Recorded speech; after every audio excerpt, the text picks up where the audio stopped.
Olá pessoal, nessa aula nós vamos falar sobre resposta ao degrau de um sistema de primeira ordem. Inicialmente, a gente precisa perceber e entender que o nosso sistema aqui é o circuito, certo? É um circuito que tem uma fonte de tensão, um resistor e um capacitor. Por que eu falo que é um circuito ou um sistema de primeira ordem?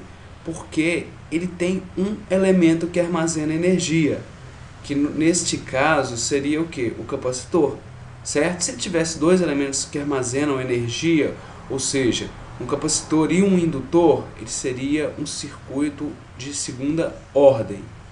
Só que para a gente aqui, o nosso sistema é o próprio circuito, né?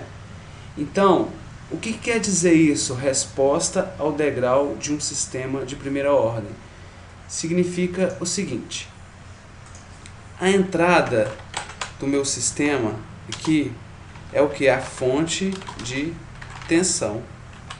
Na verdade, a fonte de tensão é a entrada do meu sistema.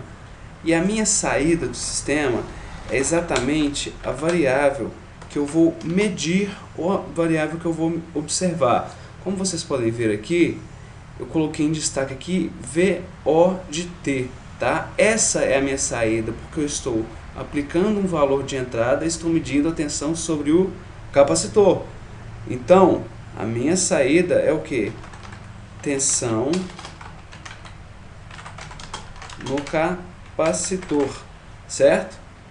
Então, o que acontece? Resposta ao degrau de um sistema de primeira ordem.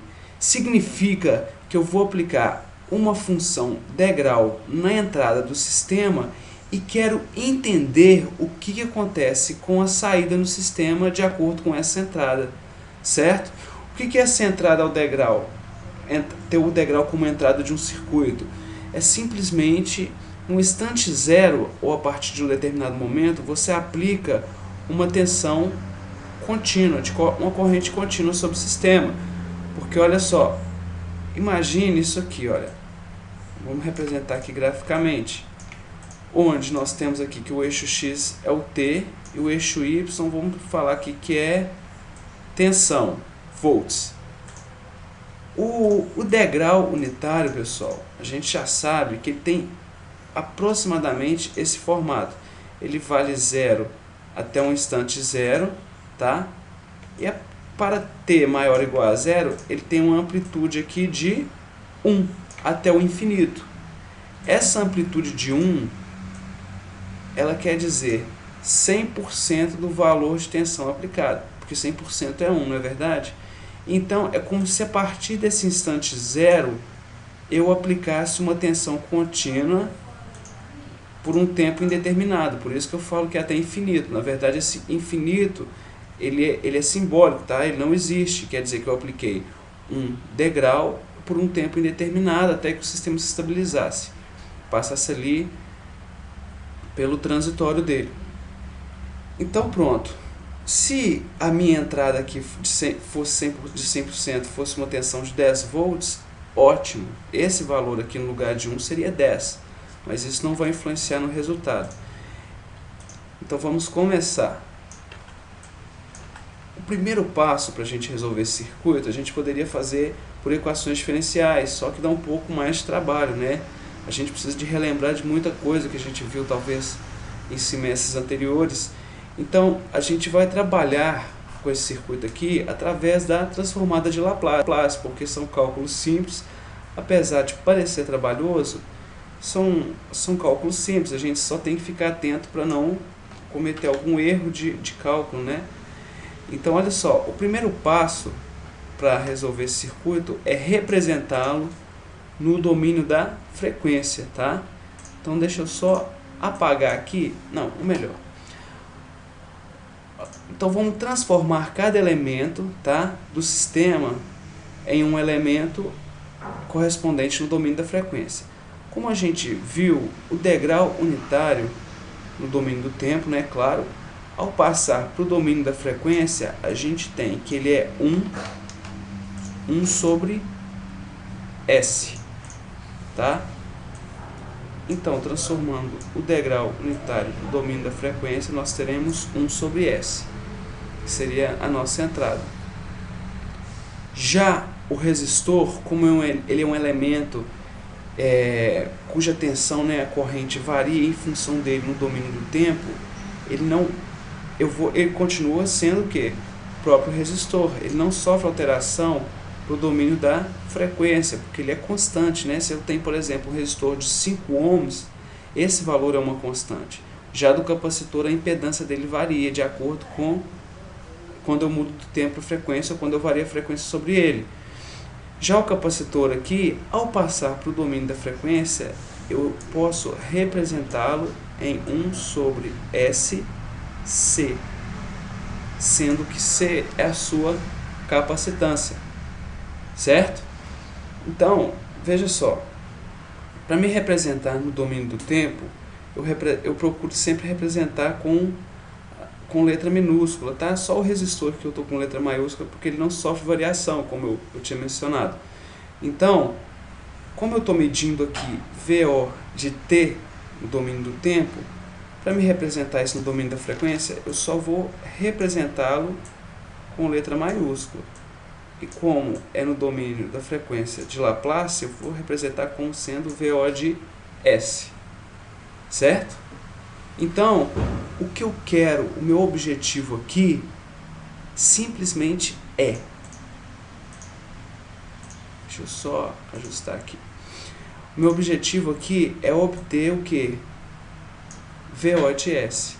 Tá? Eu quero descobrir o valor de VO de S quando eu aplico na entrada do sistema 1 sobre S. Esse é meu objetivo. Então, vamos utilizar o que? Um divisor de tensão, certo? Porque eu tenho aqui um capacitor e tenho um resistor aqui em série. Então eu posso utilizar a fórmula do divisor de tensão. Agora, vou até apagar aqui a parte em função do tempo, tá? Que seria o VO de T. O C, né? Para facilitar para a gente visualizar.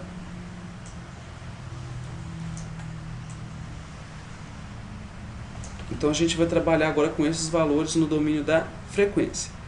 Então vamos lá. Primeiramente, o VO de T, fazendo por divisor de tensão, VO de T não, desculpa, o VO de S, fazendo pelo divisor de tensão,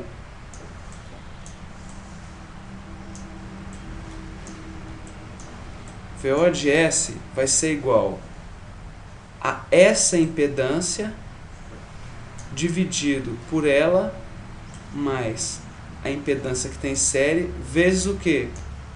A entrada do sistema. Ou seja, eu vou ter 1 sobre SC dividido por 1 sobre SC mais R. Isso tudo multiplicado por quê? Pela entrada, que é 1 sobre S. Entrada degrau. Certo? O que eu vou fazer agora? Eu vou... Nessa parcela aqui, pessoal, eu vou trabalhar com isso aqui agora, a partir. Eu vou deixar esse 1 sobre S fixo. Vou trabalhar com essa parte aqui de fração, com a primeira parte. Eu vou tirar o mínimo aqui no denominador, tá? De SC. Então, olha só como que fica. O numerador continua 1 sobre SC dividido, tirando o mínimo do denominador, eu vou ter 1 mais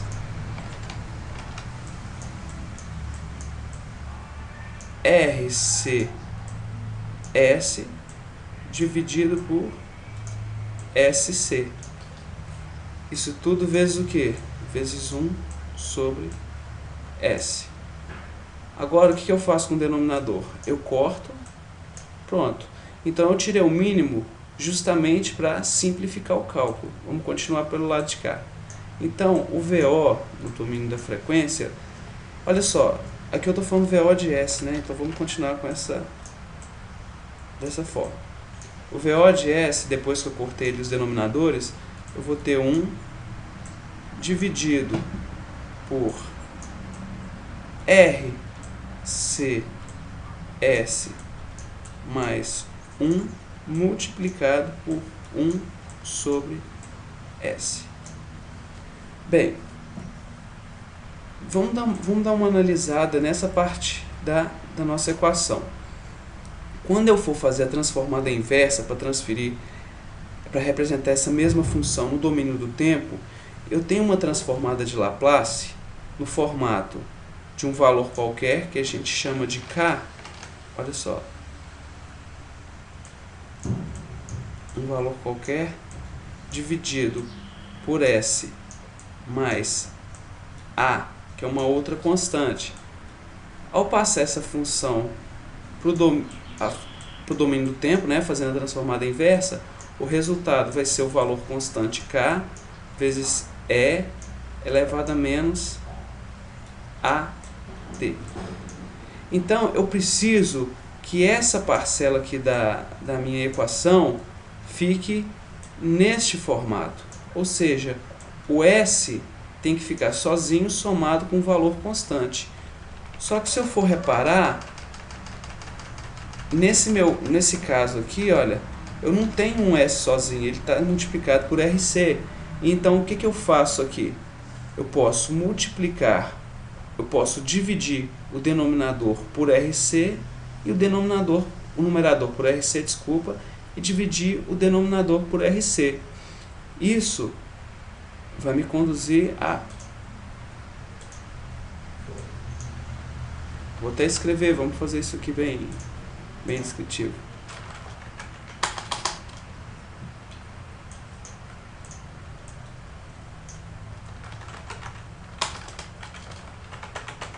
Então, dividindo o numerador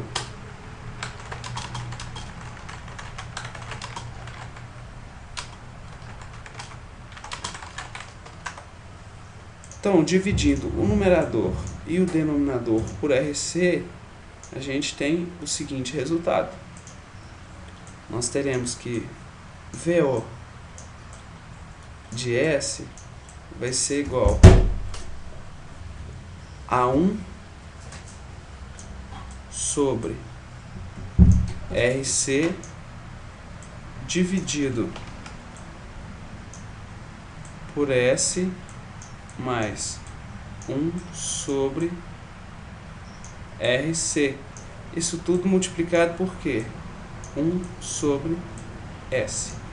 Que é exatamente a mesma coisa que eu escrever 1 sobre RC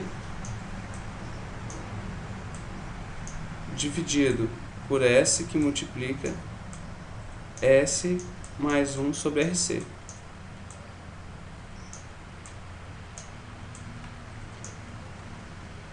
Bem, agora nós temos a seguinte questão. Eu não tenho uma transformada de Laplace inversa para essa função.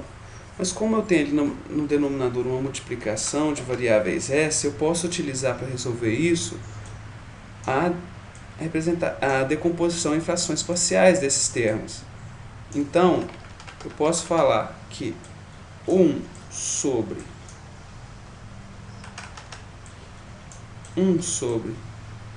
RC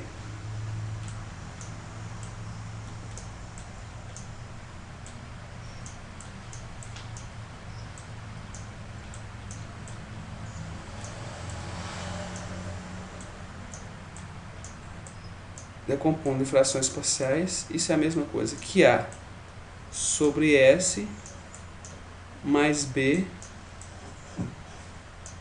sobre S mais 1 sobre RC. Certo? Desculpe. Então, olha só. Resolvendo isso em frações parciais, o meu A, o valor desse A, que é o que a gente quer descobrir agora, vai ser esse numerador, tá? Que vai ser 1 sobre RC dividido pelo denominador de B, que é S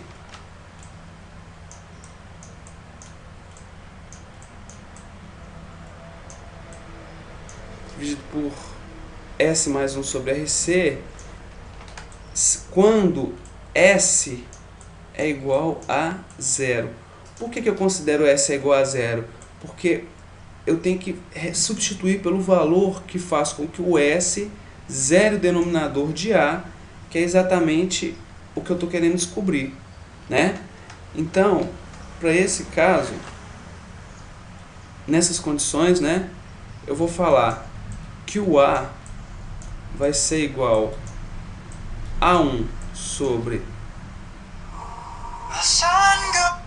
RC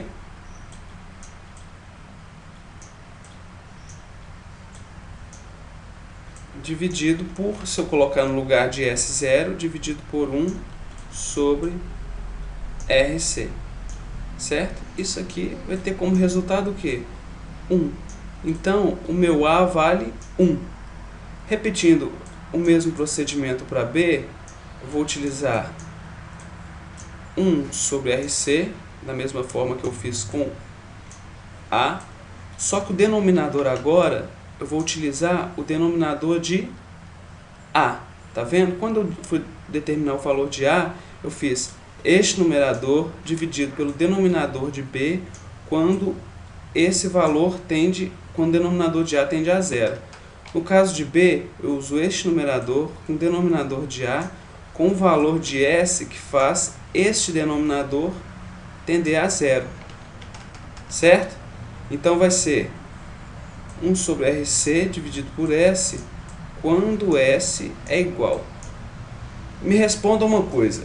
Para esse denominador aqui, qual o valor de S que faz com que esse denominador seja zero? Percebam que se S for igual a menos 1 sobre RC, nós teremos menos 1 sobre RC mais 1 sobre RC, que vai ser igual a quanto? A zero. Então o valor que a gente quer saber é quando S é igual a menos 1 sobre RC. Então é quando S é menos 1 sobre RC. Nesse caso, eu tenho que B vai ser igual a 1 sobre RC dividido por menos 1 sobre RC, que eu vou ter como resultado de B menos 1. Então, se eu tenho A e tenho B, eu posso substituir agora nessa parte da equação, né? Então, dando continuidade, já fiz a decomposição em frações parciais, eu tenho que VO de S vai ser igual a sobre S, né? Eu descobri que A é 1, então vai ficar 1 sobre S mais B sobre S mais 1 sobre RC. Só que eu descobri que B também é menos 1, então fica menos 1 sobre S mais 1 sobre RC. Então agora, pessoal, nesse formato dessa equação, dessa função, eu consigo obter uma transformada inversa de Laplace diretamente, né, para passar essa função para o domínio do tempo. Porque voltando aqui, lá no início da questão, a gente quer descobrir o que? VO. Isso aqui é tempo e isso aqui é frequência. Então, para passar essa função para o domínio do tempo, basta aplicar o que? A transformada inversa de Laplace. Então, olha,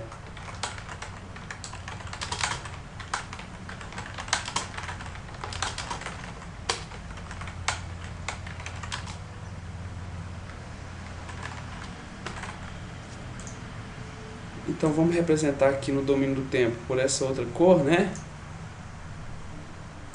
Eu tenho que o VO de t é igual à transformada inversa de Laplace de quê? Do nosso VO de S.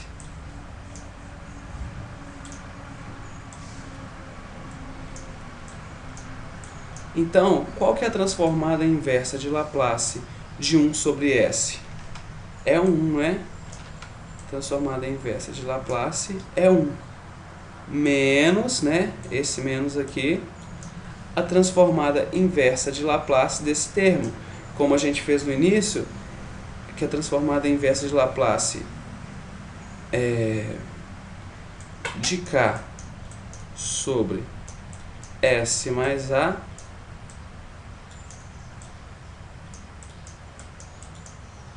é igual a K vezes E elevado a menos AT. Então, o nosso valor de K aqui nessa função é quanto? É o numerador, né? Que é o próprio 1 vezes E elevado a menos... A é o valor que está sozinho, né? Vai ser 1 sobre RC. Isso... Opa! 1 sobre RC, isso tudo multiplicado por T. Então, colocando em evidência o valor em 1, né? Eu tenho... Não, pode deixar nessa forma. O resultado aqui, então, vai ser 1 menos E elevado a menos T sobre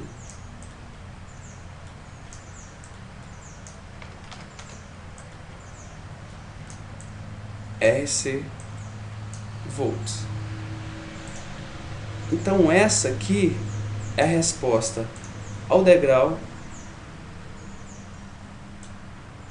deste circuito, tá?